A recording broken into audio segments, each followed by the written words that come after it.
आता पाहूया राजकीय बातम्या। सैफ अली खान प्रकरणी तपास सुरू, कायदा सुव्यवस्था चांगली राहावी यासाठी सरकारचा प्रयत्न असल्याची उपमुख्यमंत्री अजित पवार यांची प्रतिक्रिया। तर वाल्मिक कराड प्रकरणात कुणी आरोप केल्याची माहिती नाही, मात्र सीआयडी एसआयटीने कुठल्याही दबावाला बळी पडू नये अशा सूचना असल्याचंही वक्तव्य। शरद पवार गटात गेलेले पदवीधरचे आमदार सतीश चव्हाण पुन्हा अजित पवार गटात प्रवेश करणार। सतीश चव्हाण यांचा उद्या पक्षप्रवेश होणार असल्याची माहिती। राष्ट्रवादी काँग्रेसचं 2 दिवसीय अधिवेशन शिर्डीत होणार। 18 आणि 19 जानेवारीला अधिवेशन। अजित पर्व दिशा विकासाची पुरोगामी विचारांची असं अधिवेशनाला नाव। छगन भुजबळ उपस्थित राहणार, तटकरे यांची माहिती।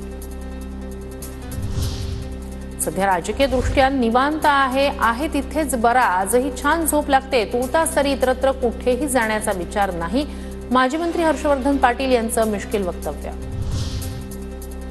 लवकरच पालकमंत्री पदांची घोषणा होईल, मुख्यमंत्री फडणवीसांची माहिती। पालकमंत्री नियुक्तीचं काम अंतिम टप्प्यात असल्याचीही माहिती। भाजपचे सर्व मंत्री आणि राष्ट्रीय स्वयंसेवक संघाच्या वरिष्ठांची बैठक लोअर परळच्या संघ मुख्यालयात उद्यापासून 2 दिवसीय बैठकीचं आयोजन। मुख्यमंत्री फडणवीस आणि बावनकुळे उपस्थित राहणार। सरकारी योजनांचं मूल्यमापन करण्यासाठी 7 सदस्यीय समिती, अर्थ राज्यमंत्री आशिष जयस्वाल यांच्या अध्यक्षतेखाली समिती काम करणार। सरकारी तिजोरीवरील भार हलका करण्यासाठीच उपाययोजना सुरू।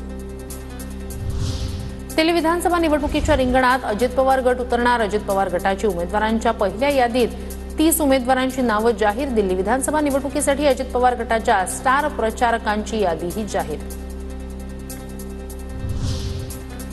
मराठी माणसाचा मुद्दा सोडून हिंदुत्व स्वीकारलं ही शिवसेनेची सर्वात मोठी चूक। या चुकीमुळे मुंबईचं गुजरातीकरण होत आहे। मुंबईत मराठी माणसावर अन्याय सुरू।